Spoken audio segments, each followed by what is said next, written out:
Hello മച്ചമാരെ, എല്ലാവർക്കും നമസ്കാരം. ഞാൻ നിങ്ങളുടെ സ്വന്തം അബൂക്കെ വ്ലോഗ്സ് അഭിലാഷ്. നമ്മളിപ്പോ നിൽക്കുന്നത് തൃശ്ശൂര് യമഹയുടെ ഷോറൂം ആയിട്ടുള്ള ചീരൻസിലാണ് കേട്ടോ. എന്താന്നല്ലേ, ഒരു കിടുക്കാച്ചി ഐറ്റം ഇവിടെ ലോഞ്ച് ചെയ്തിട്ടുണ്ട്. ആ ഒരു വാഹനങ്ങളുടെ വിശേഷമായിരിക്കുന്നു. അപ്പൊ ആ ഒരു വിശേഷത്തിലേക്ക് പോകാട്ടോ, നേരം കളയാണ്ട് പെട്ടെന്ന് പോരെ. ഇതാണ് മച്ചമാരെ നമ്മുടെ ആ കിടുക്കാച്ചി ഐറ്റം കേട്ടോ. എങ്ങനെയുണ്ട്? യമഹ RX 100 പുതിയ രൂപത്തിലും ഭാവത്തിലുമാണ് വന്നത്. XSR ഈ വാഹനം വന്നിട്ടില്ല കേട്ടോ.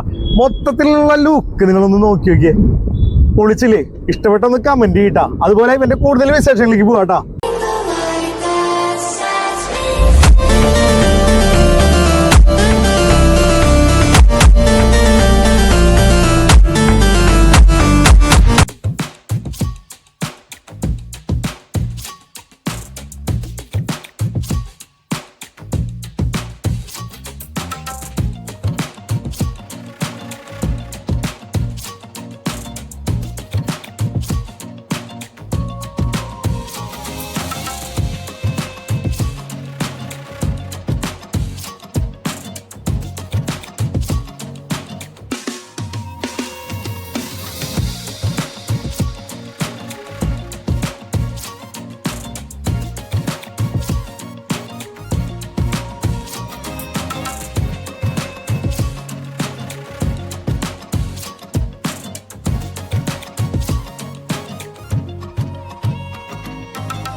മച്ചവരപ്പോ നമ്മുടെ ഈ കിടുക്കാച്ചി SXR ഇവന്റെ കൂടുതൽ വിശേഷങ്ങൾ അറിയാൻ വേണ്ടിട്ട് ചീരൻസിലെ ടീം ലീഡർ ആയിട്ടുള്ള ആദിത്യ മച്ചാൻ നമ്മളോടൊപ്പം ഉണ്ട്. മച്ചാനോട് ഈ വാഹനത്തിന്റെ കൂടുതൽ വിശേഷങ്ങൾ ചോദിച്ചറിയാട്ടാ.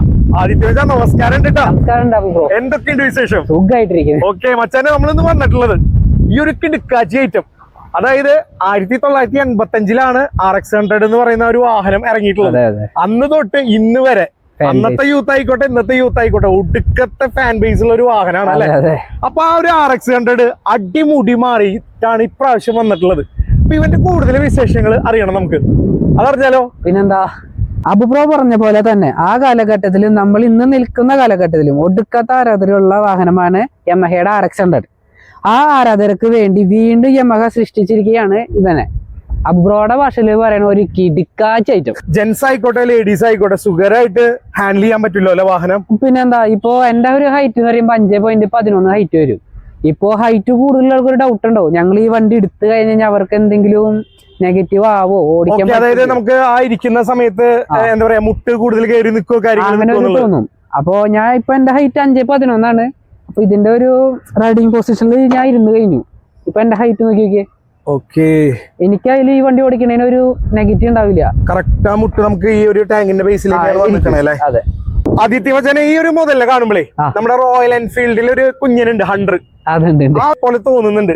ഹൈറ്റ് ഒക്കെ സെയിം തന്നെയാണോ?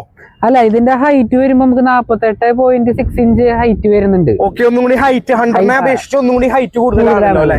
അതുകൊണ്ട് തന്നെയാണ് ഈ ഒരു 6 അടി ഹൈറ്റ് ഉള്ള ആൾക്കാർക്കൊക്കെ സുഖമായിട്ട് മാച്ച് ആവണത് അല്ലേ. അതന്നെ. അത് നിങ്ങളുടെ ആ ഒരു ഇരുത്തത്തിൽ തന്നെ മനസ്സിലാവുന്നുണ്ട് കേട്ടോ. അപ്പൊ ഹൈറ്റ് ഉള്ള ആൾക്കാർക്കും ധൈര്യമായിട്ട് എടുക്കാൻ പറ്റുമല്ലോ അല്ലെ. ധൈര്യമായിട്ട് എടുക്കാം. അപ്പൊ ബ്രോ, ഇവന്റെ നമുക്ക് ഫ്രണ്ടിലത്തെ ഹെഡ്ലൈറ്റിൽ നിന്ന് തുടങ്ങാം. അപ്പൊ ഇതിലത്തെ ഹെഡ്ലൈറ്റ് വരുന്നത് ടിപ്പിക്കൽ റൗണ്ട് ഫ്യൂച്ചറിങ് മോഡേൺ ഹെഡ്ലൈറ്റ് ആണ് വരുന്നത്. LED headlight.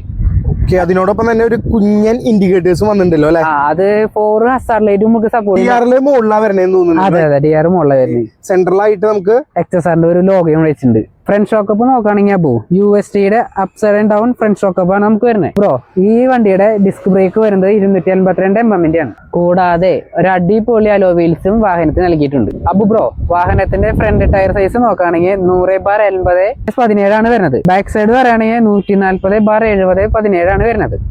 സെൻട്രലായിട്ട് നമുക്ക് റേഡിയേറ്റർ ഒക്കെ കൊടുത്തിട്ടുണ്ട് അല്ലെ. ഒരു കുഞ്ഞൻ റേഡിയേറ്റർ തൊട്ട് താഴെ ആയിട്ട് അണ്ടർവെൽ കാര്യങ്ങളൊക്കെ കാണാലോ അല്ലെ. അതെ, കാണാം. നമുക്ക് എഞ്ചിന് സേഫ്റ്റി കാര്യങ്ങള് നോക്കിയിട്ട് ഇതിലാണ് നമുക്ക് കൂളന്റ് ആണോ ഇവിടെ വരുന്നത്? അതെ അതെ, കൂളന്റ് ആണ്. ലിക്വിഡ് കൂളന്റ് ആണ് നമുക്ക് എഞ്ചിൻ വരുന്നത്. ഓക്കെ, അപ്പൊ അതിനൊരു പ്രൊട്ടക്ഷൻ ഒക്കെ ആയിട്ടാണ് ഈ ഒരു സംഭവം കൊടുത്തിട്ടുള്ളത് അല്ലെ. അതെ അതെ, ഫൈബർ ആണോ ഇത്?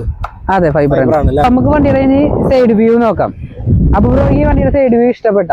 ഇല്ലാണ്ട് പിന്നെ അടിപൊളിയായിട്ടുണ്ട്. അതാണ് അപ്പൊ ബ്രോ യൂത്തമാർക്ക് അത് പെട്ടെന്ന് ഇഷ്ടപ്പെടാൻ കാരണം. അപ്പൊ നമ്മൾ യൂത്താണ് പിന്നല്ലേ അപ്പൊ ബ്രോ. അത് പൊളിച്ചുട്ടാ. ക്വാളിറ്റിയും കാര്യങ്ങളൊക്കെ നമുക്ക് കാണാൻ പറ്റും. അത്യാവശ്യം നല്ലൊരു ബിൽഡ് ക്വാളിറ്റിയിലാണ് വണ്ടി ചെയ്ത് വെച്ചിരിക്കുന്നത്. ഓക്കെ, ഈ ഒരു ഭാഗം ചെയ്സ് കറക്റ്റ് നമുക്ക് കാണാൻ പറ്റും. പിന്നെ ഇതിന്റെ ഫുഡ് റെസ്റ്റും ബ്രേക്ക് സിസ്റ്റം ഒക്കെ വന്നിരിക്കുന്ന ഒരു സ്പോർട്ടി ലുക്കിലാണ് ഫുഡ് റെസ്റ്റും കാര്യങ്ങളൊക്കെ വന്നിരിക്കുന്നത്. പ്രത്യേക അത് അലുമിനിയം ബേസ് ചെയ്തിട്ട്. അതെ അതെ, അലുമിനിയം ബേസ് ആണ്. കൂടാതെ ഒരു സ്പോർട്ടി എക്സോഷൻ വാഹനത്തിന് കൊടുത്തിട്ടുണ്ട്. വാഹനത്തിലെ റെയർ സസ്പെൻഷൻ നോക്കുകയാണെന്നുണ്ടെങ്കിൽ മോണോഷോക്ക് സസ്പെൻഷൻ ആണ് കൊടുത്തിരിക്കുന്നത്. XSRന്റെ റെയറിൽ നോക്കുമ്പോൾ ഒരു ക്യൂട്ടായിട്ടുള്ള ടേൺ ലാമ്പും ഒരു 2 LED ഇൻഡിക്കേറ്റേഴ്സും കൊടുത്തിട്ടുണ്ട്.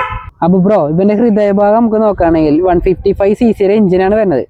MTയിലും R15 V3 V4ലും വരുന്ന സെയിം എഞ്ചിനാണ് ഇതിൽ വരുന്നത്. ഇതിന് മാക്സിമം പവർ വരുന്നത് 19.3 PS ടോർക്ക് വരുന്നത് 14.7 Nm ആണ് ഈ വാഹനത്തിന്റെ എഞ്ചിൻ പ്രൊഡ്യൂസ് ചെയ്യണേ. അത് കൂടാണ്ട് അപ്പൊ ബ്രോ നമുക്ക് ടോപ്പ് സ്പീഡ് 135 km/h കിട്ടും. പിന്നെ നമുക്ക് 2 കിറ്റ് കിട്ടുന്നുണ്ട് വണ്ടിയുടെ. നമുക്ക് എക്സ്ട്രാ എന്തെങ്കിലും ഈ മിററൊക്കെ മാറ്റണമെന്നുണ്ടെന്നുണ്ടെങ്കിൽ നമുക്ക് 2 എക്സ്ട്രാ കിറ്റ് വരുന്നുണ്ട്. ഒന്ന് സ്കാംബ്ലറിന്റെ കിറ്റും ഒന്ന് കഫേ റേസറിന്റെ കിറ്റും അഡീഷണൽ ആയിട്ട് നമുക്ക് അത് ആഡ് ചെയ്യാം. Neo retro style with teardrop fuel tank ഷേപ്പാണ് നമുക്ക് ഇതിൽ വരുന്നത്. ഇതിന്റെ കപ്പാസിറ്റി വരുന്നത് 10 ലിറ്ററും. കീ വരുന്നത് ടാങ്കിന്റെ മുകളിലായിട്ടാണ് വരിക. ഓക്കെ, നമ്മുടെ ക്ലസ്റ്ററിന്റെയും ടാങ്കിന്റെയും സെൻട്രൽ ആയിട്ട് അല്ലേ? അതെ. അപ്പൊ ബ്രോ നമുക്ക് മീറ്റർ ക്ലസ്റ്ററിലേക്ക് നോക്കാം. ഒരു റൗണ്ട് ഷേപ്പാണ് മീറ്റർ ക്ലസ്റ്റർ വരുന്നത്. നമുക്ക് അതിൽ യമഹയുടെ ലോഗോ കാണിക്കുന്നുണ്ട്. പിന്നെ നമ്മുടെ 4 ഹസാർഡ് ലൈറ്റ് ഓൺ ആക്കിയിട്ട കാരണമാണ് ഈ 4 ഹസാർഡ് ലൈറ്റ് ഇങ്ങനെ ബ്ലിങ്ക് ചെയ്തോണ്ടിരിക്കുന്നത്. ഇതിൽ നമുക്ക് ABS ഉണ്ട്. ഈ ABS ഓൺ ആയി കിടക്കുന്നത് റണ്ണിങ്ങിൽ അത് തന്നെ ഓഫ് ആയിരിക്കും. ന്യൂട്രൽ വരുന്നുണ്ട്. പിന്നെ എഞ്ചിൻ വാർണിംഗ് ലൈറ്റ് കാണിക്കുന്നുണ്ട്. പിന്നെ TCS ട്രാക്ഷൻ കൺട്രോൾ സിസ്റ്റത്തിന്റെ ഒരു സിഗ്നലും കാണിക്കുന്നുണ്ട്. ഇത് നമുക്ക് ബ്ലിങ്ക് ഇതാണ് ഡിമും ബ്രൈറ്റിന്റെ ഒരു ലൈറ്റും ഇവിടെ കൊടുത്തിരിക്കുന്നുണ്ട്. ഇതാണ് ഇതിന്റെ മീറ്റർ കാര്യങ്ങളിൽ വരുന്നത്. ഇതിലൊരു ചെറിയൊരു ടൈപ്പ് ബ്ലൂടൂത്ത് കണക്ടിവിറ്റിയും വരുന്നുണ്ട്. ബ്ലൂടൂത്ത് കണക്ടിവിറ്റി ഉണ്ട്. ഫോണായിട്ട് പെയർ ചെയ്യാൻ പറ്റും. അതെന്ന് വെച്ച് കഴിഞ്ഞാൽ നമുക്ക് എന്തെങ്കിലും കോൾ മെസ്സേജസ് വരാൻ നമ്മൾ ഫോൺ ബാഗിലൊക്കെ ആണെന്നുണ്ടെങ്കിൽ ഇതിന്റെ ഒരു സംഭവം ഇങ്ങനെ ബ്ലിങ്ക് ചെയ്തോണ്ടിരിക്കും. ഇവിടെ തന്നെ കാണാൻ പറ്റും ഒരു ടെലിഫോണിന്റെ ഒരു ചിഹ്നം. നമ്മൾ ഓൺ ആക്കിയിട്ട് ഓഫ് ആക്കുമ്പോ ഒരു മെസ്സേജ് കാണാൻ പറ്റും. അതായത് മെസ്സേജ് വരണോ കോള് വരണോ എന്നുള്ള ഒരു അലേർട്ട് നമുക്ക് കാണിക്കും. പിന്നെ ആപ്പ് കണക്ട് ചെയ്യുന്ന വഴിക്ക് നമുക്ക് 4 ഹസാർഡ് ലൈറ്റ് ഓൺ ആക്കാൻ പറ്റും. ഫോണിലൂടെ കൂടെ അത് ഇനിയിപ്പോ ഏതെങ്കിലും സ്ഥലങ്ങളിലൊക്കെ വാഹനം പാർക്കിങ്ങിലാണെങ്കിൽ അറിയാനും കാര്യങ്ങളൊക്കെ ലാസ്റ്റ് ലൊക്കേഷൻ വരെ കിട്ടും. ലാസ്റ്റ് ലൊക്കേഷൻ എന്ന് വെച്ച് കഴിഞ്ഞാൽ പാർക്ക് ചെയ്തതിന്റെ ലൊക്കേഷൻ. ഇത്ര ഫീച്ചേഴ്സ് ആണ് നമുക്ക് മീറ്റർ ക്ലസ്റ്ററിലും കൊടുത്തിട്ടുള്ളത് അല്ലേ? ഈ ഒരു കിടക്കാച്ചി ഐറ്റം വരുമ്പോ എത്ര കളേഴ്സിലാണ് വരുന്നത്? നമുക്ക് 4 കളേഴ്സ് ആണ് വരുന്നത്. ഒന്ന് മെറ്റാലിക് ബ്ലൂവും, പിന്നെ ഗ്രീൻ മെറ്റാലിക്കും, വൈവറ്റ് റെഡും, മെറ്റാലിക് ഗ്രേയും. അങ്ങനെ 4 കളേഴ്സ് അല്ലേ? അതുവെച്ചനെ ഏതൊരു വാഹനം ആയിക്കോട്ടെ എടുക്കുന്ന ഏതൊരാൾക്കാരും ഫസ്റ്റ് ചിന്തിക്കുക എന്തായിരിക്കും? മൈലേജ് അല്ലെ? മസ്റ്റ് അല്ലേ? അപ്പൊ ആ ഒരു മൈലേജിന്റെ കാര്യത്തിൽ ഞാനും ചോദിക്കാണ് നമ്മളെ കാണുന്ന ഈ പ്രേക്ഷകർക്ക് വേണ്ടിയിട്ട്, എങ്ങനെയാണ് എന്റെ മൈലേജ് നിങ്ങൾ പറയുന്നത്? ഇത് 48 തൊട്ട് 60 ഇടയിലാണ് മൈലേജ് പറയണത്. പക്ഷെ നല്ല പോലെ കൊണ്ടുനടക്കണ ഒരാൾക്ക് എങ്ങനെ പോയാലും ഒരു 55-60 ഇടയിൽ മൈലേജ് കൺഫേം ആണ്. കമ്പനി തന്നെ പറയേണ്ട 60 മൈലേജ്. കറക്റ്റ് അപ്ഡേഷനും സർവീസും ഒക്കെ കറക്റ്റ് ആണെങ്കിൽ 60 കൺഫേം ആയിട്ട് ആ ഒരു മൈലേജ് കിട്ടും. നമ്മുടെ തൃശ്ശൂർ ഭാഷയിൽ പറയുകയാണെങ്കിൽ കുത്തി ചവിട്ടി ഓടിച്ചു കഴിഞ്ഞാൽ മൈലേജ് പ്രതീക്ഷിക്കണ്ട അല്ലേ? എന്തായാലും നല്ലൊരു മൈലേജ് തന്നെയാണ് അല്ലേ? 60 വെച്ചുമ്പോ മൈലേജ് അല്ലേ? ഇത്രയും സ്പോർട്സ് ബൈക്കിൽ തന്നെ 60 കിട്ടുന്ന. അതെ. എങ്ങനെയാണ് ഇനി ഇതിന്റെ പ്രൈസ് പറയുന്നത്? പ്രൈസ് എക്സ് ഷോറൂം പ്രൈസ് വരുന്നത് 1,52,129 ആണ്. ഓക്കെ, നമുക്ക് വേരിയൻസ് ഒറ്റ വേരിയൻസ് തന്നെയല്ലേ? ഒറ്റ കളർ മാറുമ്പോ അതിന്റെ പ്രൈസ് മാറ്റോ കാര്യങ്ങളോ ഇല്ല വ്യത്യാസമൊന്നുമില്ല അല്ലെ? കൂടുതൽ കാര്യങ്ങൾ അറിയണമെങ്കിൽ നമ്മുടെ ഈ ഒരു വീഡിയോയില് ഇവിടുത്തെ നമ്പർ ഉണ്ടാവും, നിങ്ങൾക്ക് ഡയറക്റ്റ് വിളിച്ചു ചോദിക്കാം അല്ലേ? ഓക്കെ, അപ്പൊ നിങ്ങൾ എല്ലാ ഹെൽപ്പും ചെയ്തു കൊടുക്കും. വാഹനത്തിന്റെ ടെസ്റ്റ് ഡ്രൈവും കാര്യങ്ങളൊക്കെ ലാഗിങ് ഇല്ലാണ്ട് നിങ്ങൾക്ക് ചെയ്തു കൊടുക്കാൻ പറ്റും. നമ്മുടെ വീഡിയോ ഒക്കെ കണ്ടുവരുന്ന ആൾക്കാർക്ക് എന്തെങ്കിലുമൊക്കെ ചെറിയ രീതിയിൽ ഡിസ്കൗണ്ട് ഒക്കെ ചെയ്ത് കൊടുത്തൂടെ? പിന്നെന്താ? ഓക്കെ, അപ്പൊ ഇവിടെ വരുമ്പോ പറയാ അബുവിന്റെ വീഡിയോ കണ്ടിട്ടാണ് വരണേന്ന് പറയാൻ വെച്ചാൽ അതിന്റെ ഡിസ്കൗണ്ട് കാര്യങ്ങളൊക്കെ സാറായിട്ട് മാനേജറൊക്കെ ആയിട്ട് സംസാരിച്ച് ചെയ്തു കൊടുക്കാലോ അല്ലെ? ഓക്കെ, അപ്പൊ എന്തായാലും ഈ ഒരു സമയം കൊണ്ട് XSRന്റെ വിശേഷങ്ങൾ പറഞ്ഞെന്ന ആദിമച്ചാനെ ഒരുപാട് സന്തോഷം. Thank you. അപ്പൊ എന്തായാലും അഡ്വാൻസ് ആയിട്ട് ഞാൻ ഹാപ്പി ക്രിസ്മസ് കൂടി പറയാം. മച്ചവരപ്പ ഇന്നത്തെ വിശേഷം നമ്മുടെ XSR ഈ ഇരിക്കുന്ന കിടക്കാച്ചി ഐറ്റത്തിന്റെ വിശേഷങ്ങളായിരുന്നു. ഈ ഒരു വീഡിയോ നിങ്ങൾക്ക് ഇഷ്ടപ്പെട്ടു എന്ന് കരുതുന്നു. ഇഷ്ടപ്പെടുകയാണെങ്കിൽ ലൈക്ക് ചെയ്യുക, ഷെയർ ചെയ്യുക, സബ്സ്ക്രൈബ് ചെയ്യുക, കമന്റ് ചെയ്യുക. പിന്നെ ആ ബെൽ ബട്ടൺ അങ്ങോട്ട് അമർത്തി അങ്ങോട്ട് ചവിട്ടി പിടിച്ചോളൂ. ഞാൻ നിങ്ങളുടെ സ്വന്തം അബൂട്ടി വ്ലോഗ്സ് അഭിലാഷ്. നമുക്കിനി അടുത്ത വീഡിയോയിൽ കാണാം കേട്ടോ. അപ്പൊ അഡ്വാൻസ് ആയിട്ട് എല്ലാവർക്കും happy Christmas, happy new year നേരാണ് കേട്ടോ. എല്ലാവരും സന്തോഷമായിട്ടിരിക്കുക, അടിച്ചു പൊളിച്ചിരിക്കുക കേട്ടോ. Okay, by.